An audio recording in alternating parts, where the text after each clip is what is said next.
maamulka gobolka Togdheer iyo qaar ka tirsan xildhibaanada golaha deegaanka degmada Burco ayaa ka qayb galay munaasabad ballaaran oo jaamacadda Golis ay ku maamuusaysay isla markaana caasho sharaf ugu samaysay arday ka qalin jabisay kuuliyadda sharciga. Munaasabadani ayaa ka qabsantay Hotel New Burco ee magaalada Burco. gudoomiyaha jaamacadda Golis Cabdixakiin Maxamed Cabdilaahi ayaa ka warramay munaasabadan iyo ujeedada ay xambaarsan tahay isagoo ku tilmaamay inay dhiiri gelinayaan ardaydii ka qalin jabisay jaamacadda Golis.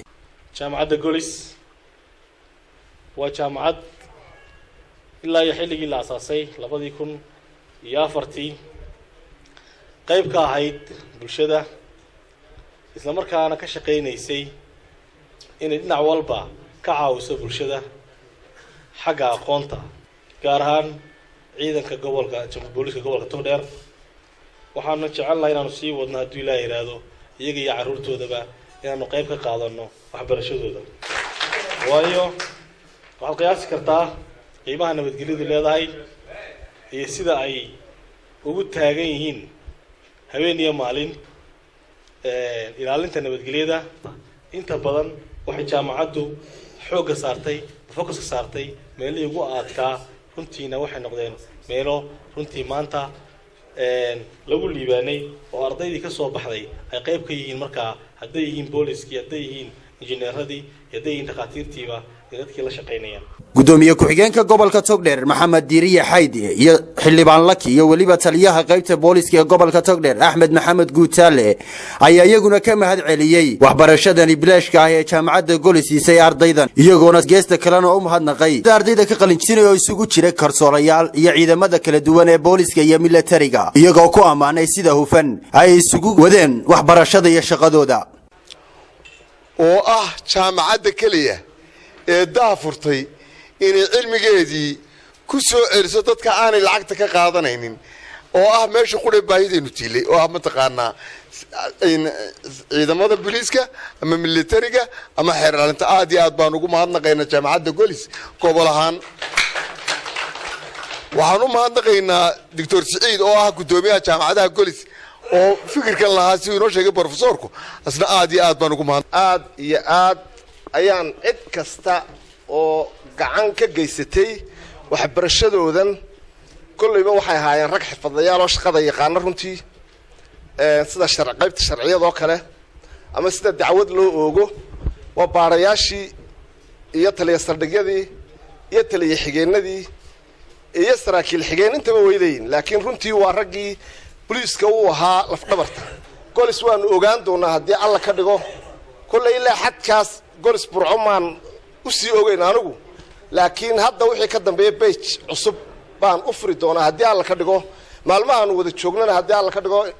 si gaar ah baan u tixgelin doonaa haddii eebaydmo. aan aad iyo aad ugu mahadnaqayaa jaamacadda Golis oo idin saamaxday halka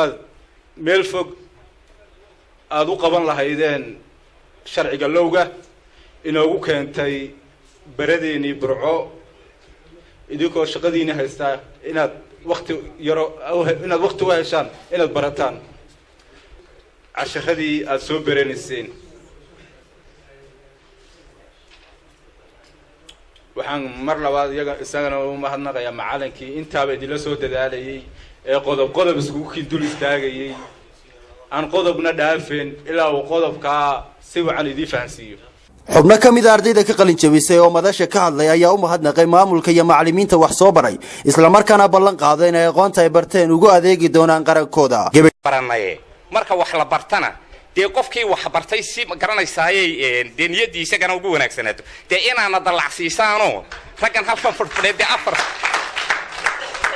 dee afar sanadood baan bahasha soo wadnay oo waliba xilliyada annagu saddexdaan gali jiray dabadeedna shantaanu ka soo bixi jiray waa saacadaha kulul salaada markaan ninkastoo meel baabuur maanaan haysan meel fog baanu ka imanayn kibiru maanaan baranayn qarankaanu baranaynay idinkuna annaka niyadayada kor u soo qaado waxaanu leenahay dee ha lagu jaamacadda Golis ma aha markii uu horeeyay ay soo saarto muddo booliska ama garsoora ay soo saarto maaha waa markii labaad saddexaad afraad ayaan anigu qaba ardaygu markuu iskuulka dhiganayo ama jaamacadda dhiganayo markasta wuxuu geystaa khasaare qalabka loogu deeqay hadduu kuraas yahay hadduu miis yahay waxyeello u geystaa in badan baanu qalabkeeda waxyeello u geysanay jaamacadda golis marna namay oran kursiga alxaamid lagu soo dhijiya aad gudoomiyaha jaamacadda golis ee burco saraakiisha kale ee ku xigta macallimiinta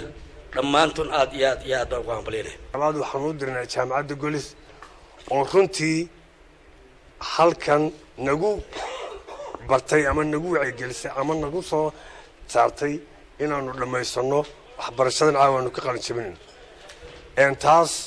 oo waqti dheer runtii aanu ku soo tabaynay waxaanuna ballan qaadaynaa waxbarashada ay jaamacadduna siisay insha allah bismillaahi kariim inaanu waajibaadkayga aanu sidii ay had ugu shaqayn doono. gabadhiina waxaa halkaasi shahaadooyin lagu guddoonsiiyey ardaydaasi. jaamacadda golis ee magaalada burco ayaa ka mid ah jaamacaha faca weyn ee ku yaala magaalada burco laga furay muddooyinkii u dambeeyena xawli ku soconaysa waxbarashadeedu taasoo ay ka mahad sheegteen guud ahaanba dadweynaha kala duwan. cabsa faarax cabdilaahi.